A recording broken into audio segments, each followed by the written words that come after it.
Le ha dado vida a la mayoría de los personajes más simbólicos del cine. Vito Corleone. Jake LaMotta. Travis Bickle. ¿Me hablas a mí? Robert De Niro no es un actor común. Él se ha colocado en los extremos más peligrosos para personificar sus papeles. A las otras personas del elenco le preocupó que él pudiese realmente morir. Y su dedicación feroz hacia sus películas se ha esparcido fuera del plató de grabación. Empezó a gritarme por teléfono. Mi pensamiento anonadado fue, el tipo de toro salvaje me está gritando. ¡Qué genial! Después de más de 70 películas, De Niro ha sorprendido a las audiencias con sus interpretaciones tan asombrosamente reales. Es difícil decir cuándo es el hombre y cuándo es el actor. Estuvo tan intenso en esta película que piensas que consiguieron realmente a una persona que conduce un taxi y está al borde de la locura. Actor del método, artista intransigente, leyenda del cine. De Niro es realmente una superestrella.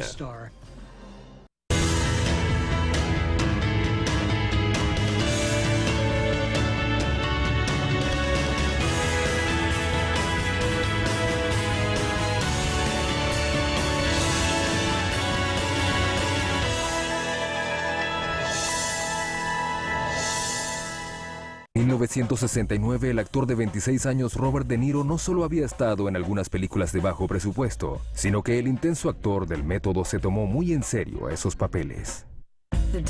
La dedicación, el perfeccionismo lo tiene en cada pequeño detalle.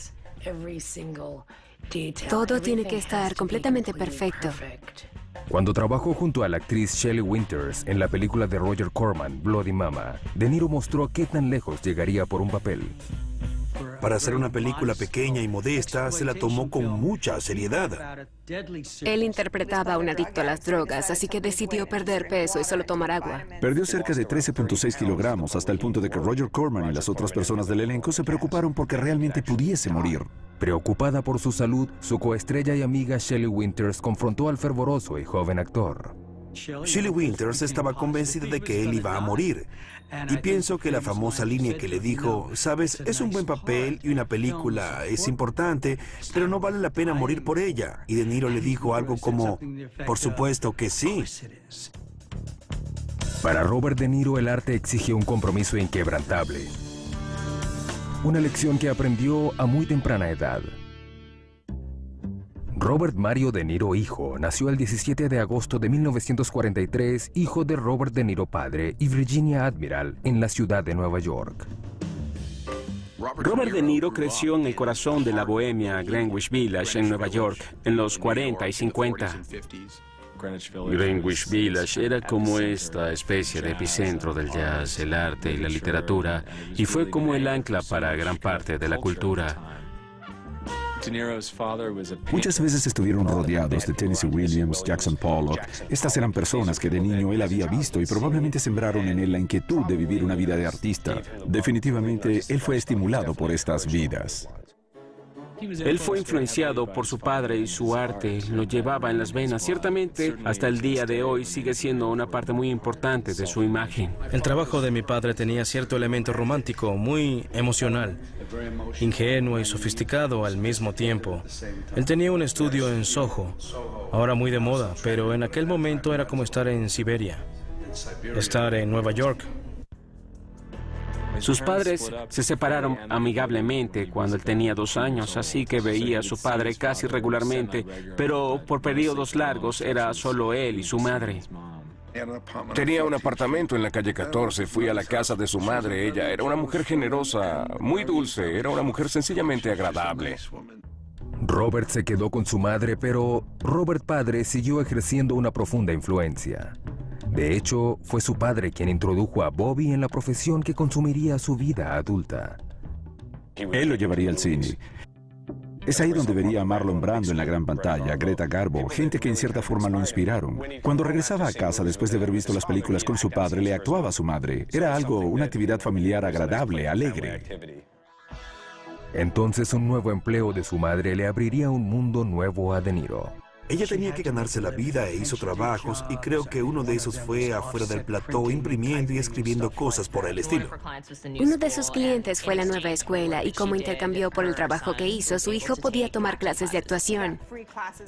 Tomaba clases gratis los fines de semana en el mismo escenario donde Marlon Brando actuó y fue donde le picó el gusanillo de la actuación. Su primer momento sobre el escenario fue al interpretar el león cobarde en una producción del Mago de Oz. Fuera del escenario, De Niro desarrollaba una personalidad bastante diferente a la mostrada ante las cámaras. De niño, Robert De Niro era una suerte de solitario, una suerte de chico de tipo introvertido, pálido. Le decían Bobby Leche porque su piel era muy pálida, simplemente un chico ensimismado. Era un sujeto de bajo perfil, nunca hablaba. Como estudiante de secundaria de 16 años, parecía importarle poco sus estudios. No le iba bien en la secundaria y lo sabía porque no le interesaban mucho las materias que le estaban enseñando, así que básicamente estaba a punto de reprobar la secundaria. Sus calificaciones no eran buenas. Él se quedó atrás en un punto. Le dieron la oportunidad de repetir el año o cursar en la escuela de verano. En su lugar, Bobby decidió dejar la escuela y dedicarse por completo a la actuación. Me dijo, me voy a la escuela de actuación. Yo no entendí, no sabía nada de eso. Cuando nacías en ese vecindario en aquella época, ¿a quién le importaba la actuación? Aunque sus amigos se mostraron escépticos, sus padres lo apoyaron. Ellos apoyaban lo que fuese que yo quisiera hacer, especialmente si era en las artes. Ahí fue cuando se inscribió formalmente en clases de actuación con las leyendas Stella Adler y Lee Strasberg. Adler y Strasberg eran veteranos altamente respetados, tanto en los escenarios como en la pantalla grande, instructores venerados que enseñaban una forma absorbente de actuación llamada el método. La actuación del método es donde se hace un esfuerzo por mantenerse en el papel de manera continua, experimentar la vida a través de ese personaje, esté encendida o no la cámara, estés o no en el escenario. No se trata de la actuación, tú vives el papel. Si eres un corredor de maratones, tú corres un maratón. El momento en que se inicia en el método fue como un viaje en cohete hacia la luna. A él le encantaba aprender, no le alcanzaba el tiempo para estudiar, era en lo único que él pensaba. Había intensidad, pasión, compromiso. Él compraba cosas en tiendas de ropa usada, chaquetas, sombreros, para crear estos personajes y realmente investigarlos. Stella Adler y los otros profesores que tuvo De Niro al principio tuvieron la impresión inicial. Pienso que este joven es el próximo Marlon Brando. Después de 3 años afinando sus habilidades bajo la guía de Adler y Strasberg, De Niro, de 19 años, empezó a presentarse en audiciones. Sus primeros éxitos vendrían de un encuentro accidental con otro aspirante al mundo del cine. De Niro está en New York y se presenta a audiciones para todos esos distintos papeles, básicamente yendo para todo lo que le permitiera poner su nombre ahí y llegar a ser reconocido. El nombre de ese joven estudiante de cine de 23 años era Brian De Palma. Estaba trabajando en un proyecto estudiantil, una comedia llamada The Wedding Party. Él hizo una audición para De Palma, entró e hizo una lectura y tal vez fue una lectura perfectamente buena para el papel, pero él pensó que no lo era, pensó que estaba mal, así que dijo, denme 20 minutos. Salió de la habitación y ellos estaban esperando y estaban listos para llamar a la próxima persona. Luego De Niro abre la puerta abruptamente, metido en el personaje, e hizo una lectura que los dejó completamente sorprendidos y lo eligieron. De Palma escoge a Robert para el papel de reparto de Cecil, en la comedia acerca de un joven comprometido que conoce a sus futuros suegros.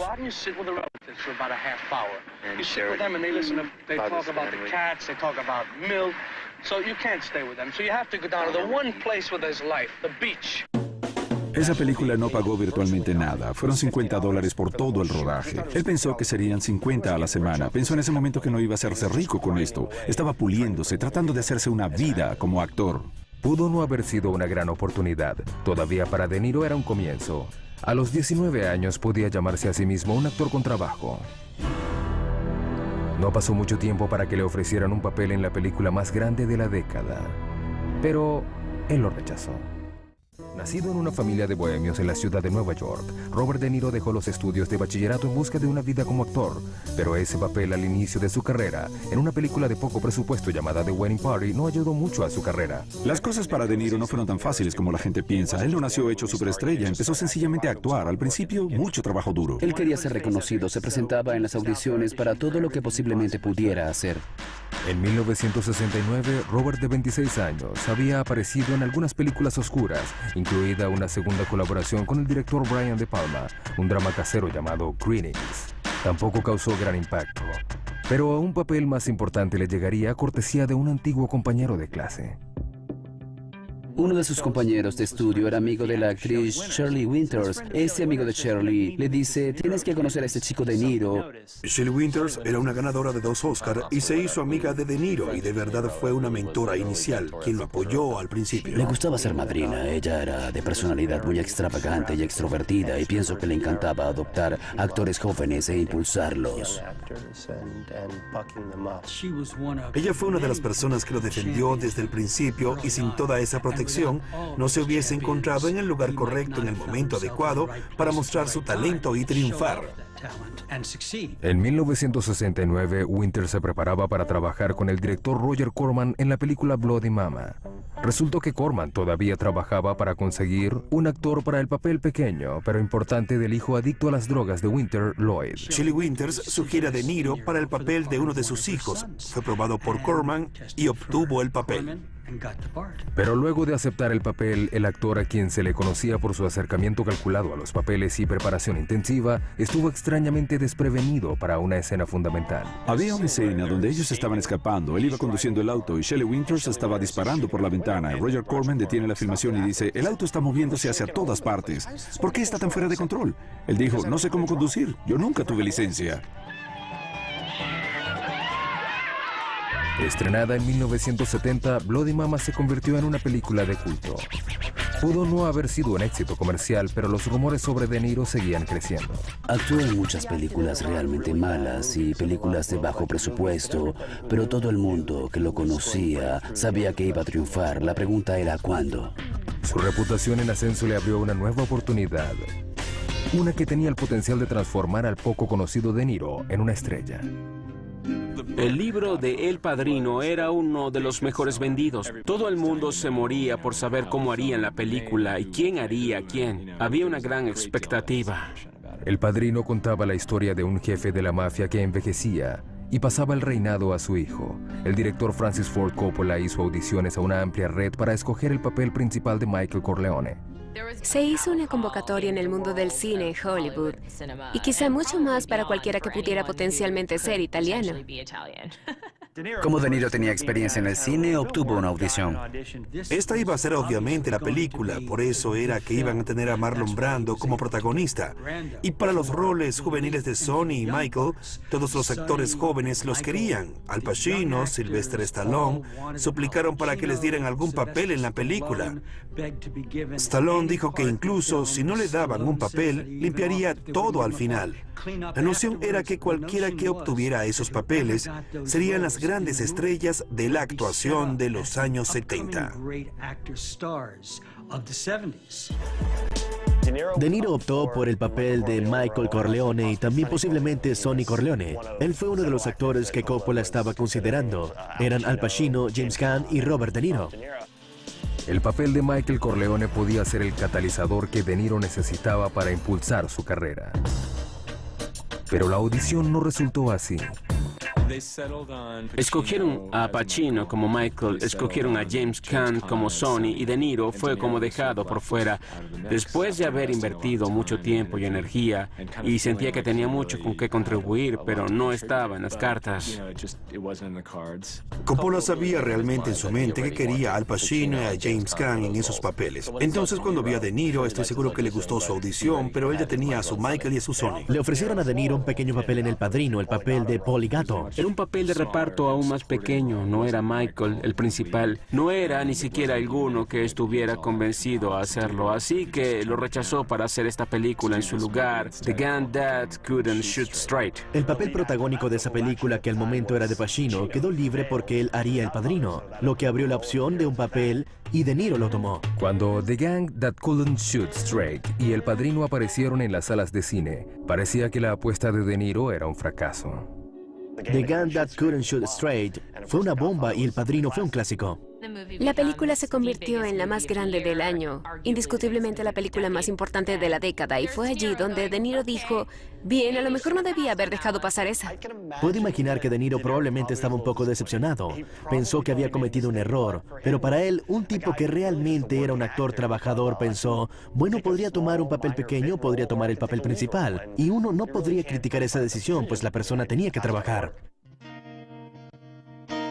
A finales de 1972, Robert De Niro, de 29 años, vio fracasar estrepitosamente su primer papel protagónico en una gran película. Pero un viejo conocido estaba a punto de reaparecer y poner la carrera de Bobby de nuevo en movimiento. En 1972, Robert De Niro, de 29 años, deja pasar la oportunidad de trabajar en la película más famosa del año, El Padrino. Su primer papel protagónico fue un fracaso de taquilla y su prometedora carrera había comenzado tambaleándose. Pero su vida personal tuvo un impulso en un restaurante local donde conoció a Diane Abbott. Diane Abbott era una modelo de moda muy bella que estaba interesada en todo, desde el jazz hasta la actuación. Y De Niro y ella cruzaron sus caminos. Ella era mesera en un restaurante en Nueva York y él insistía en invitarla a salir. Ella decía algo como, no, realmente no. Él se volvió cada vez más persistente hasta que ella aceptó. Había algo en su talento y su belleza que le hizo a él darse cuenta que ella era la persona con la que quería compartir toda su vida. La relación se enserió rápidamente. De Niro y Abbott se mudaron al apartamento de De Niro en Nueva York y en 1976 se casaron. Ella tenía una hija de una relación anterior y cuando se casaron, De Niro adoptó a esa niña y tuvieron también un hijo en el primer año de su matrimonio. De Niro estaba a punto de forjar una pareja profesional al mismo tiempo. Era el amigo de Brian De Palma desde que trabajó en la película de Estudiante de Dirección en 1963. En 1972, De Palma le presentó a Robert otro cineasta que lo ayudaría a darle forma al resto de su vida. De Palma y De Niro habían seguido siendo amigos y este le presentó a un director de 30 años de edad que resultó ser Martin Scorsese. Martin Scorsese era amigo de Brian De Palma. Estaban los tres en una fiesta de Navidad en el vecindario. Y Scorsese lo mira y le dice, yo te conozco, te conozco.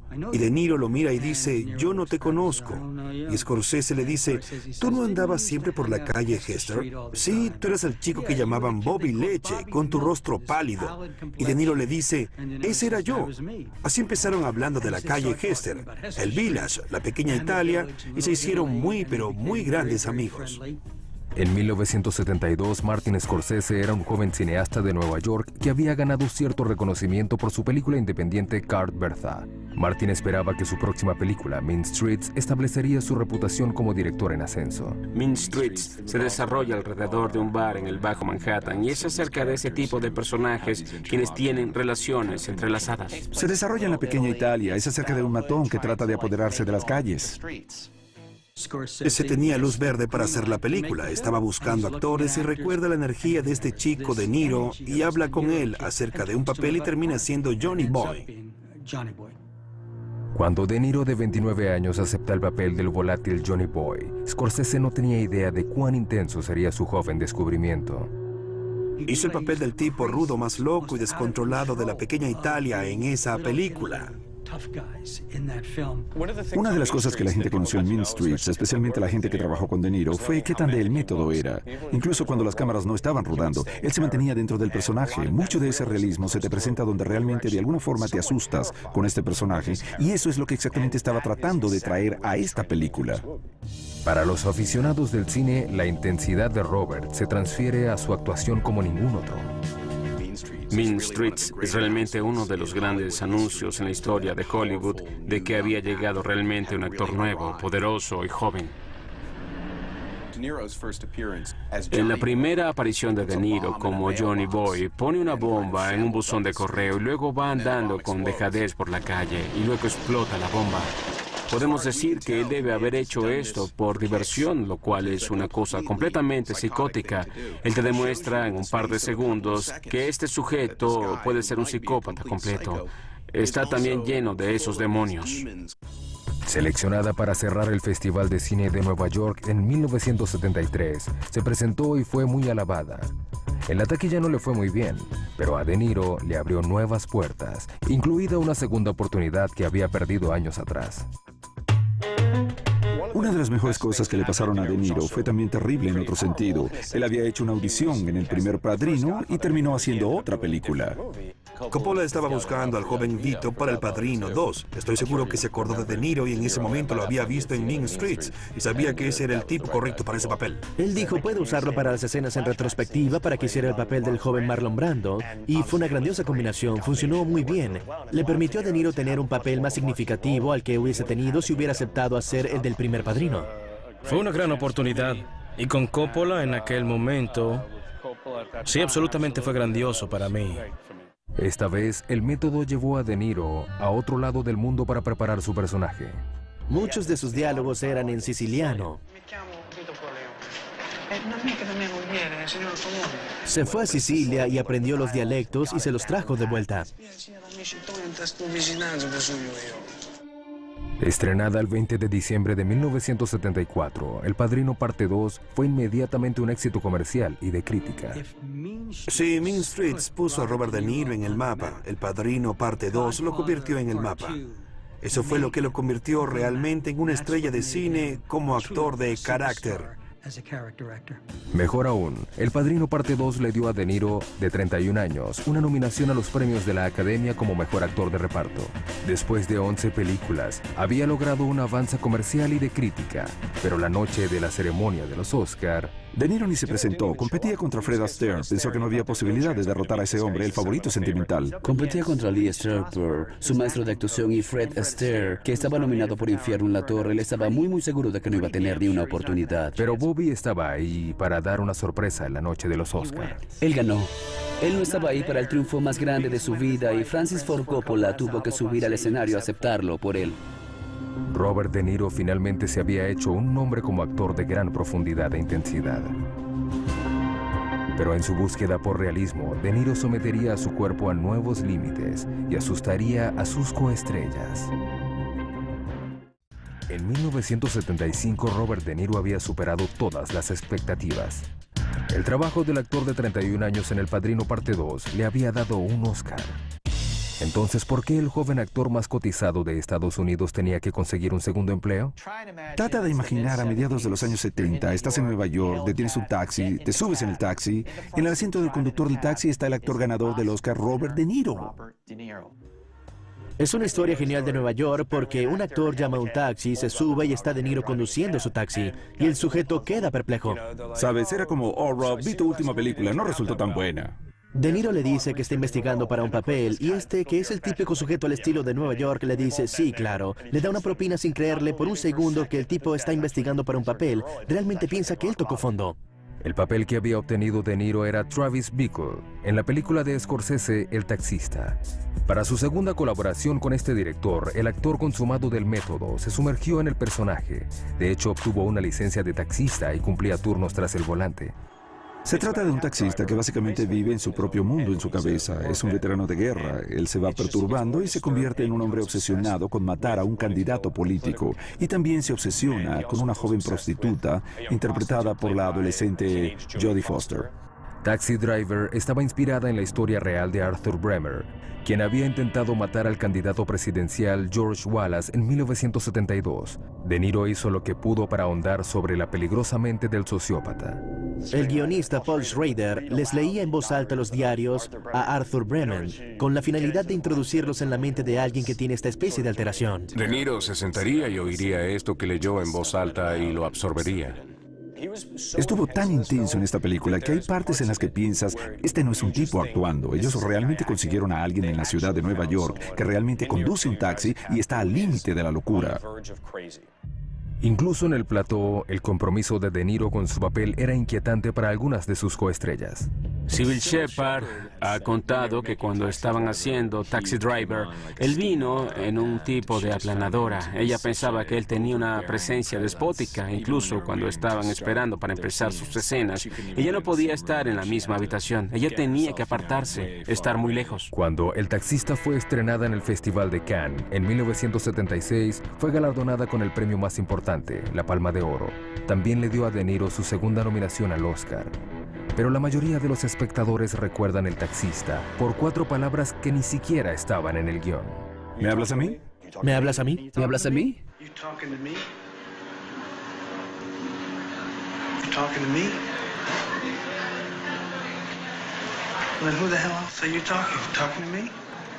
El guión decía algo como Travis Bickle se mira al espejo y eso era todo. Y luego ellos lo construyeron sobre eso. Hay 2 versiones de la historia. Una que él estaba usando una vieja técnica del método, según la cual repites una línea una y otra vez con distintas inflexiones de la voz para tratar de hacerlo correctamente.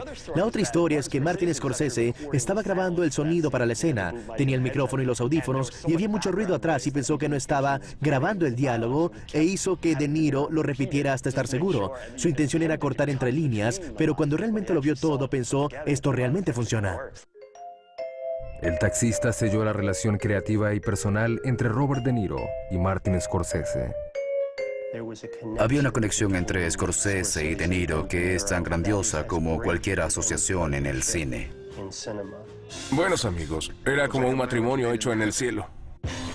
A finales de los 70, De Niro se separó de Scorsese para El francotirador y obtuvo su tercera nominación al Oscar. Pero Robert regresó a Marty en 1978 con un proyecto fuera de lo común. De Niro le dio un libro sobre Jake LaMotta y le dijo, esta es una película que deberíamos hacer. En aquel momento Scorsese no vio en él una historia, no entendía por qué haríamos esta película, y con el tiempo De Niro realmente lo convencería, demostrándole De Niro que no solo se involucraba como actor, sino que escogía cosas como productor. De alguna forma, De Niro ayudó a crear posiblemente la que es la mejor película de los años 80.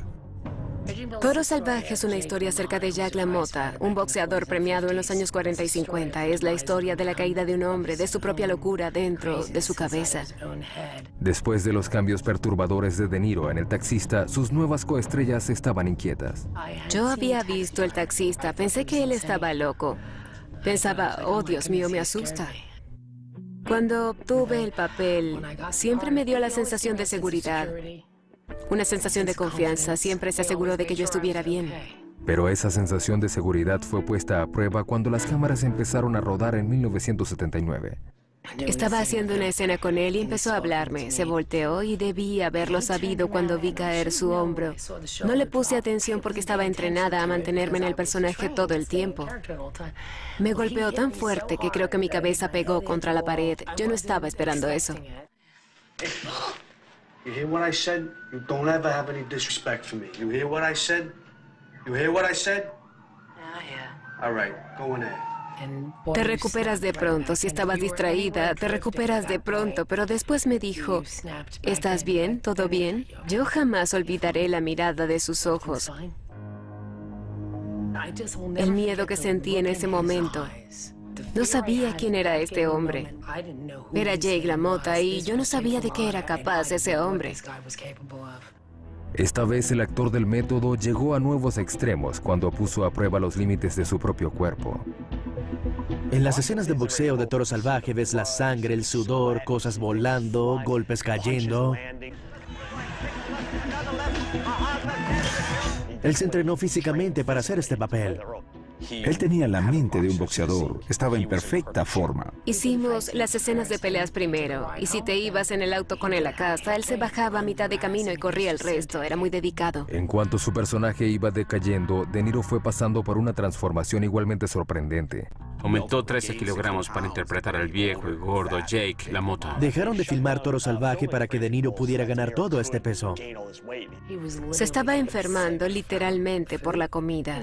Al principio era divertido. Tomemos otro plato de pasta. Pero cuando tienes que comer algo, cuando vas por la tercera merengada, pienso que no se traga tan suavemente. Cuando Toro Salvaje llegó a las salas de cine en diciembre de 1980, fue elogiada rotundamente por la crítica. La película obtuvo 8 nominaciones a los premios de la Academia, incluida la 4ª nominación para De Niro. Pero así como florecía la carrera de De Niro, su forma absorbente de actuar reiteradamente se convertía en una amenaza para su matrimonio de 3 años con Diane Abbott. Una de las tensiones en la relación era que De Niro es un actor del método.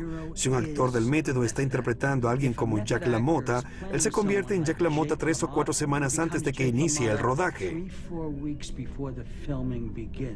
Cuando se va a dormir y se levanta en la mañana, él mantiene ese personaje. Él no lo deja ir. Muchas veces hablaría con él por teléfono. Bobby, ¿cómo te sientes hoy? Un día es Toro Salvaje, el otro el Padrino. Es difícil deslindarse de esos personajes. Diane Abbott quizás estaba en casa esperando a este hombre maravilloso, Robert De Niro, pero si Robert De Niro está interpretando a un personaje terrible en una de sus películas, él no puede simplemente ponerlo de lado. Él se lleva al personaje a casa con él y ese es el personaje, y ya sea Diane Abbott o si es un amigo cercano, ellos tienen que entendérselas con su personaje y eso puede causar mucha tensión. En 1979, De Niro y Abbott se separaron. Se divorciarían oficialmente 9 años después. A medida que avanzaban los 80 y su fama se elevaba, Robert De Niro veía su nombre en las noticias por razones distintas a la actuación. Para 1981, el trabajo de Robert De Niro en películas como El Padrino 2 y El Francotirador lo habían establecido como uno de los actores mejor dotados de su generación. Pero también ganó reputación por proteger ferozmente su vida privada. Él es uno de los hombres más reservados del planeta. He visto entrevistar a De Niro y es impresionante la pared que levanta. No es una de esas personas que está deseando contarte todo o casi todo. A veces él ni siquiera te dará una respuesta hablada. Tienes que intuir lo que eso significa. O tal vez no, o no estoy seguro.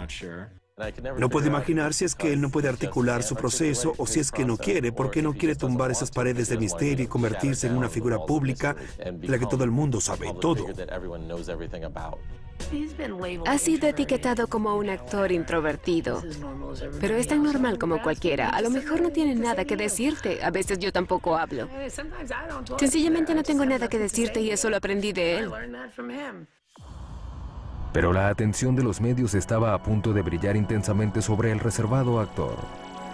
Toro Salvaje, su 4ª colaboración con el director Scorsese, le había dado a De Niro su 4ª nominación al Oscar. La ceremonia de los premios estaba programada para el 30 de marzo de 1981, pero el momento de los Oscar fue opacado por un evento impactante.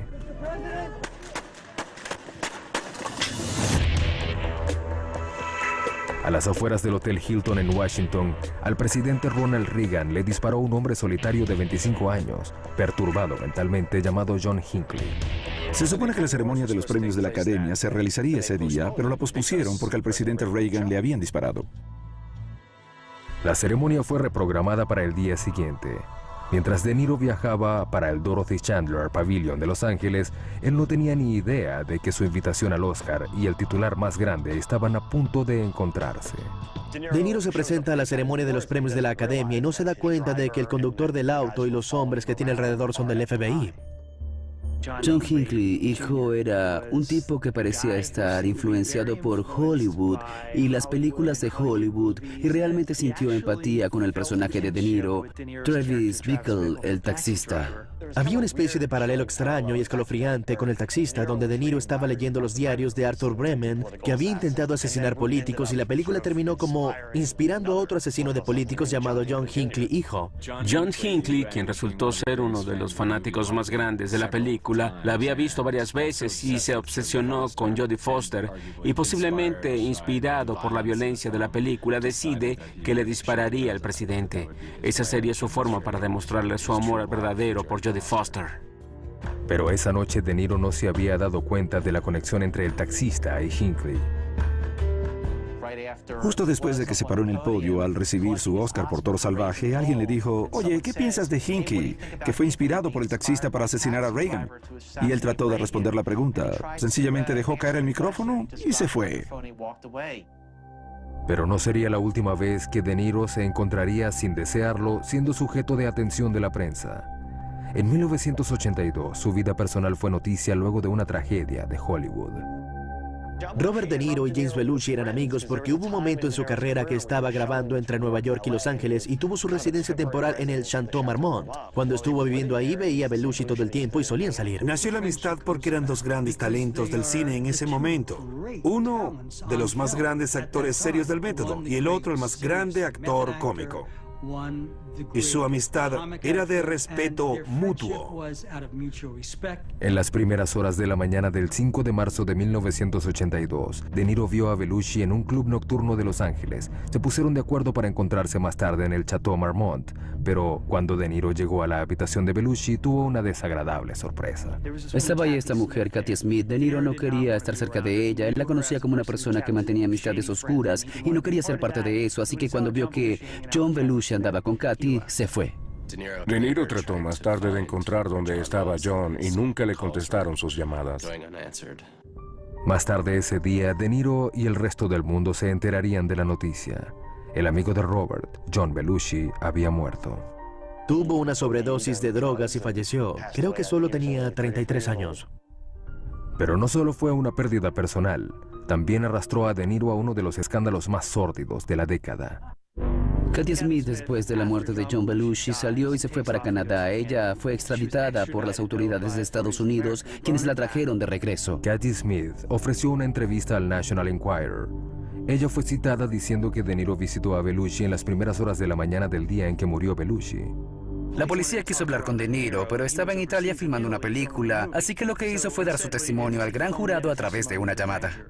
Es difícil para nosotros imaginarlo porque ahora las celebridades tienen éxito en el escándalo, pero De Niro, yo pienso que esa es la línea que no quiere cruzar. Además del hecho de que había perdido a quien era su amigo, lo cual es suficiente, también ser arrastrado a esta historia sórdida acerca de drogas, podía ver que para alguien así, que es tan intensamente reservado, eso realmente debe haberlo molestado.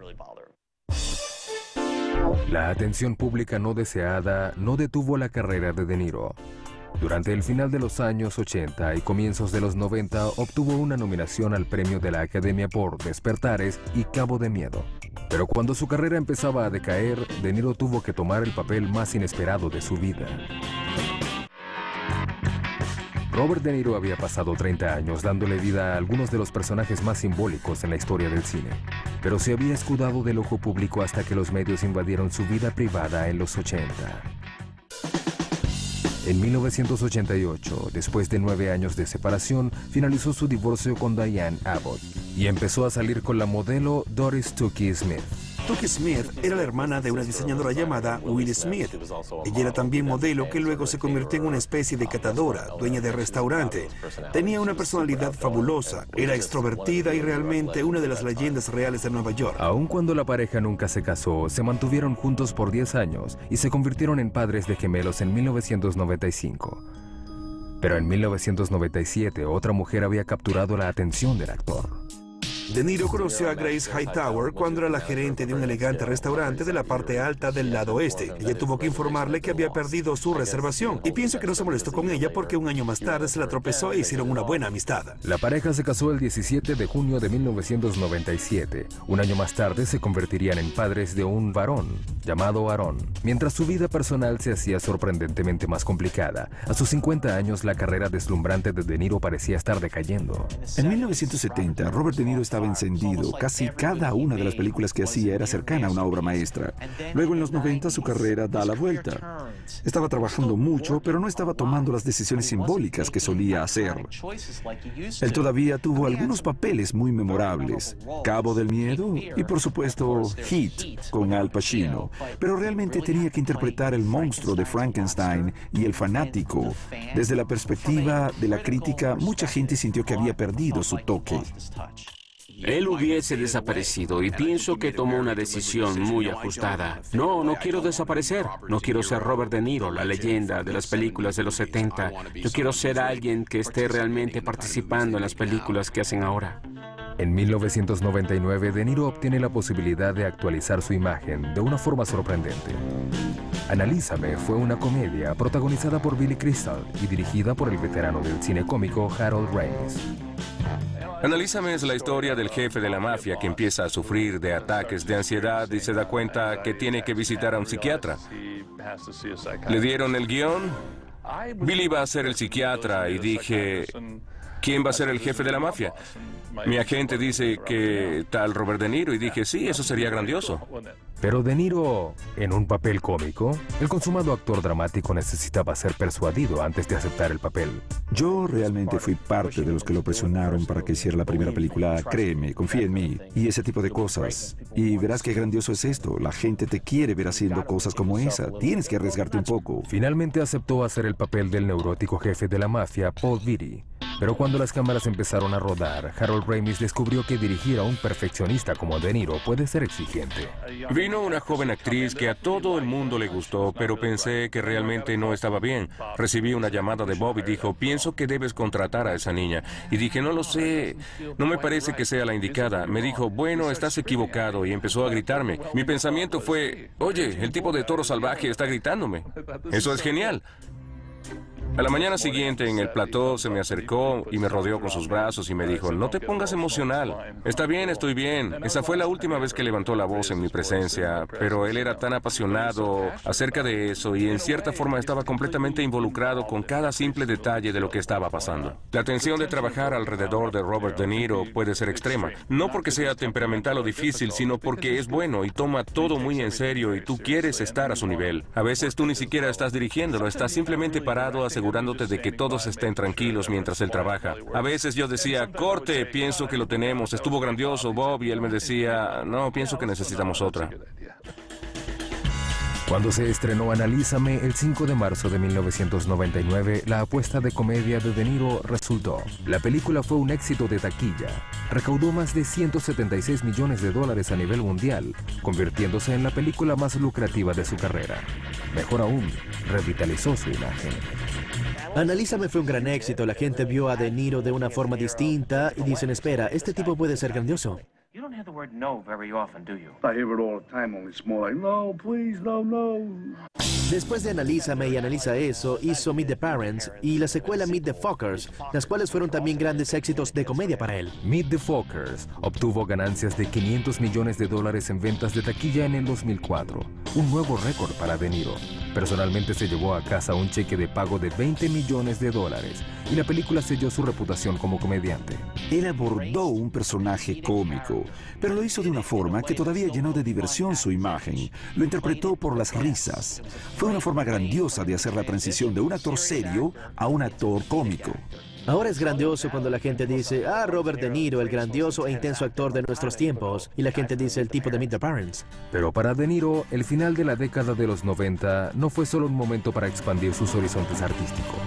Una de las cosas que De Niro ha hecho recientemente es empezar a producir proyectos por su cuenta con su compañera de producción Jane Rosenthal. Formaron Tribeca Producciones. En el Bajo Manhattan, donde vivía en Tribeca, el área que se ha convertido en una de las secciones más populares de Manhattan, él terminó desarrollándola, así como creando esta comunidad, y una de las obras principales es el Centro de Cine Tribeca. De Niro abrió el Centro de Cine Tribeca en 1998 como centro para su Tribeca Productions y para otras productoras de cine y televisión del área de Nueva York. Nueva York es mi hogar y yo preferiría siempre filmar aquí que en cualquier otro lugar. A veces tengo que ir a otros lugares por distintas razones, pero es mi hogar y estaré aquí tanto como sea posible, lo que es bastante.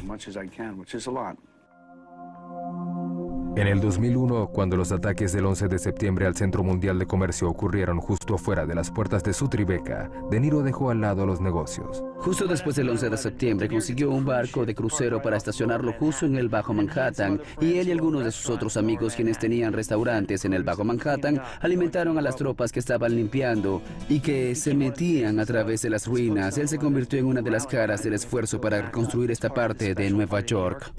El 8 de mayo de 2002, De Niro ayudó a revitalizar la comunidad cultural del centro que había sido devastada por los ataques, al lanzar el primer festival anual de cine Tribeca. 120 días atrás decidimos lanzar un festival de cine. Nuestra meta fue celebrar el poder de hacer películas, pero lo más importante es revitalizar nuestra comunidad que fue devastada el 11 de septiembre. El Festival de Cine de Tribeca fue un esfuerzo de Niro para llevar a la gente de nuevo al Bajo Manhattan después del 11 de septiembre y escaparse al cine y no tener que pensar acerca de lo que pasó. Él no se promocionó a sí mismo ni a sus películas, pero realmente ayudó a esta ciudad. Es una firme creencia que el poder del cine es lo que ha impulsado siempre a De Niro a través de casi la mitad de un siglo a hacer películas. Y mientras muchos actores de Hollywood permiten que su fama opaque su arte, De Niro, el hombre, parece desvanecerse en cada papel, convirtiéndose en un enigma y uno de los grandes actores de nuestro tiempo. Fue un honor y un privilegio que tendré el resto de mi vida, el poder decir que trabajé con él. Eso me dio la oportunidad de aprender de él. Robert De Niro va a estar haciendo películas por mucho tiempo en el futuro. Es un gran actor que tiene muchas interpretaciones excelentes todavía en él. Él es realmente una de las pocas personas que conozco que ha tomado su fama, su poder, dinero y acceso y lo ha usado para crear algo significativo, y pienso que su vida se trata mucho de significado.